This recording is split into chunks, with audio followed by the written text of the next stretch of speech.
tengah penguatan indeks harga saham gabungan, pasar modal mencatat perbedaan kinerja yang tajam antar sektor. Di mana penguatan indeks harga saham gabungan sejauh ini tidak diikuti distribusi pertumbuhan yang merata di seluruh sektor saham.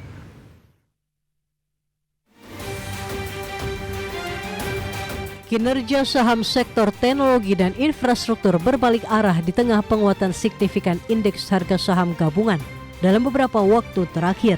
Diketahui sepanjang 2024, indeks teknologi terkoreksi 9,87%, sementara indeks infrastruktur turun 5,81%. Namun hingga 11 Agustus 2025, saham sektor teknologi melesat 120,84% year to date. Sedangkan sektor infrastruktur menguat 27,89% year to date.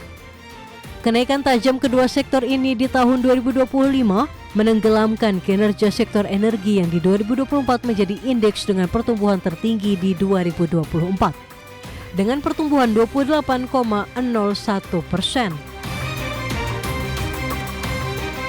Pergerakan sektor teknologi yang melesat signifikan di sepanjang 2025 mayoritas dipengaruhi saham DCII yang menguat 627,02% di sesi 13 Agustus 2025.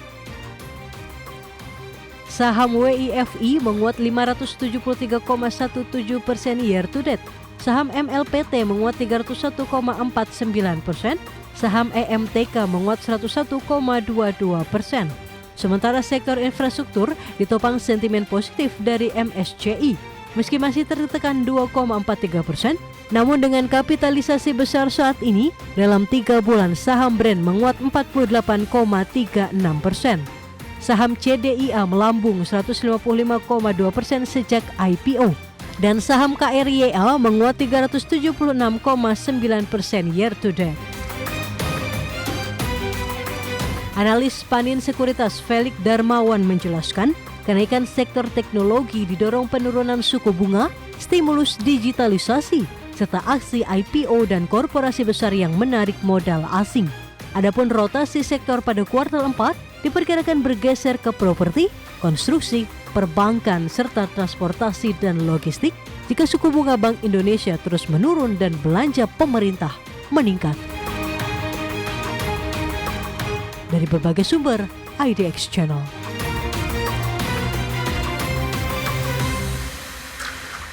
Kita beralih ke informasi emiten pemirsa, di mana PT Sinarmas Multi Arta Tbk atau SMMA memutuskan untuk menawarkan surat utang senilai 300 miliar rupiah, di mana perolehan dana dari aksi korporasi ini untuk melunasi pokok obligasi berkelanjutan 2 tahap 2 2002 seri C.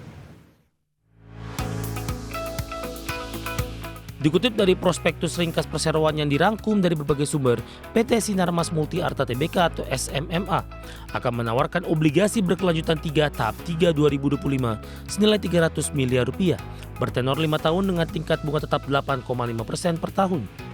Bunga obligasi perseroan akan dibayarkan setiap 3 bulan, di mana pembayaran bunga obligasi pertama akan dilakukan di 21 November 2025, sedangkan pembayaran bunga terakhir sekaligus jatuh tempo obligasi di 21 Agustus 2030. Obligasi berkelanjutan SMMA 3 tahap 3 tahun 2025 ini akan ditawarkan kepada investor di tanggal 13 hingga 18 Agustus 2025. Sementara penjatahan dan distribusi obligasi secara elektronik dilakukan di 19 dan 21 Agustus 2025. Adapun pencatatan obligasi SMMA di Bursa Efek Indonesia di 22 Agustus 2025. Rencananya seluruh dana yang diperoleh dari hasil penawaran umum obligasi ini setelah dikurangi biaya-biaya emisi akan digunakan perseroan untuk melunasi pokok obligasi berkelanjutan 2 tahap 2 2022 seri C. Sementara itu bertindak sebagai penjamin pelaksana emisi obligasi SMMA 3 tahap 3 tahun 2025, PT Aldira Cita Sekuritas, PT Sinarmas Sekuritas dan PT KB Bank Tbk atau BBKP sebagai wali amanat. Selain itu, obligasi ini telah memperoleh pemeringkatan atas surat utang jangka panjang dari PT Kredit Rating Indonesia dengan peringkat IRAA atau AA di tanggal 24 Juni 2025. Dari berbagai sumber ada channel.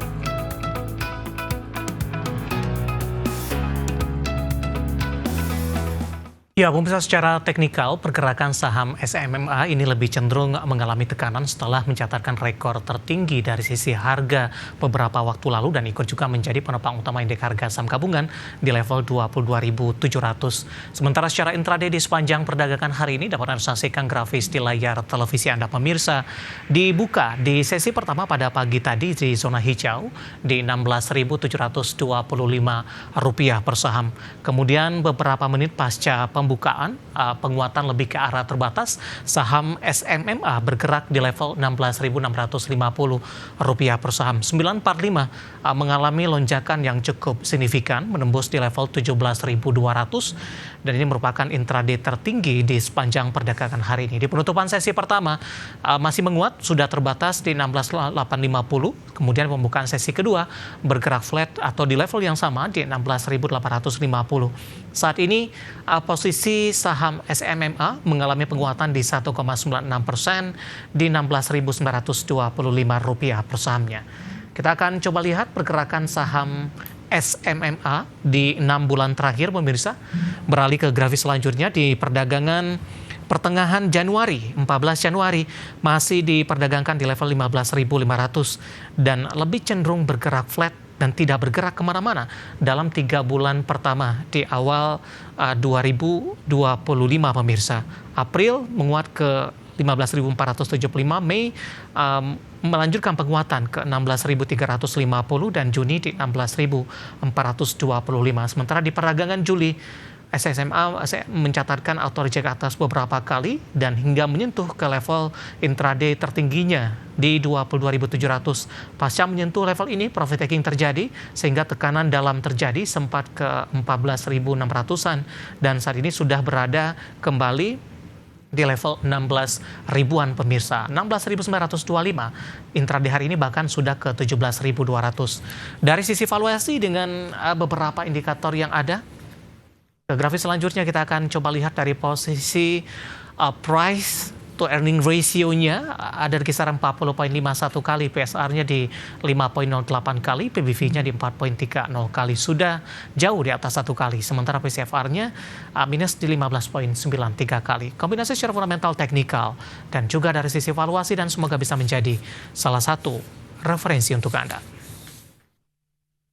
Perjumpaan pemirsa, saya akan coba sampaikan update pergerakan indeks harga saham gabungan di 30 menit jelang penutupan perdagangan di sesi kedua hari ini, di mana penguatan signifikan masih terus berlanjut meskipun level intraday tertinggi di atas 7.900-an belum mampu dipertahankan untuk saat ini, di mana indeks harga saham gabungan menguat di 1,28% di level 7.892,653, pemirsa.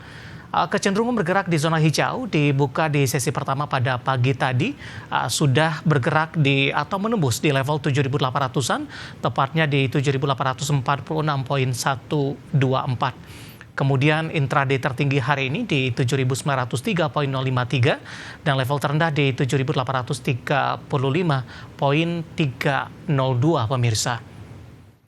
Di mana secara intraday, indeks harga saham gabungan hari ini sempat menyentuh ke 7.903,053, mendekati ke level tertinggi sepanjang masa untuk indeks harga saham gabungan di 7.905.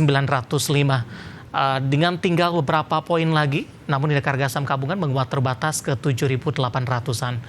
Saham-saham yang hari ini menjadi penopang utama indeks harga saham gabungan, pemirsa, dari teknologi yang memimpin secara sektoral di sesi pertama pada siang tadi ada DCII. Hari ini kembali mengalami auto reject atas, menguat di 10% karena masuk ke dalam papan FCA, ditutup bergerak maksud kami di level Rp306.075 per saham, yang merupakan harga tertinggi untuk emiten di Bursa Efek Indonesia. Kemudian dari BUMN, infrastruktur telekomunikasi, ada Telkom, hari ini melanjutkan penguatan signifikan di 5% dan sudah berada di level 3.300-an. Bahkan secara intraday hari ini, Telkom sempat ke Rp3.420 per sahamnya. Kemudian penopang juga datang dari sektor perindustrian, ada Astra International, hari ini melesat di 4,71% di Rp5.225 per saham. Kemudian dari grup Prayogo Pangestu, emiten pendatang baru, ada CDIA, hari ini melesat 7% di Rp1.665 per sahamnya. Sementara saham-saham perbankan pick-up usai naik signifikan di perdagangan hari sebelumnya, hari ini lebih cenderung bergerak fluktuatif meskipun 30 menit jelang penutupan sesi kedua mencoba untuk berbalik kembali ke zona hijau. BBRI menguat di 0,74% di 4.080, BBCA juga menguat di 0,56% pemirsa. Kemudian untuk posisi dari BBNI saat ini berbalik menguat signifikan di 1,38% di 4.410, sementara untuk BMRI tertekan cukup dalam di 0,81% setelah menguat ke 4.970 di pembukaan sesi pertama pada pagi tadi. Updatean pergerakan indeks harga saham gabungan di 30 menit jelang penutupan perdagangan di sesi kedua hari ini, dan semoga bisa menjadi salah satu referensi untuk Anda.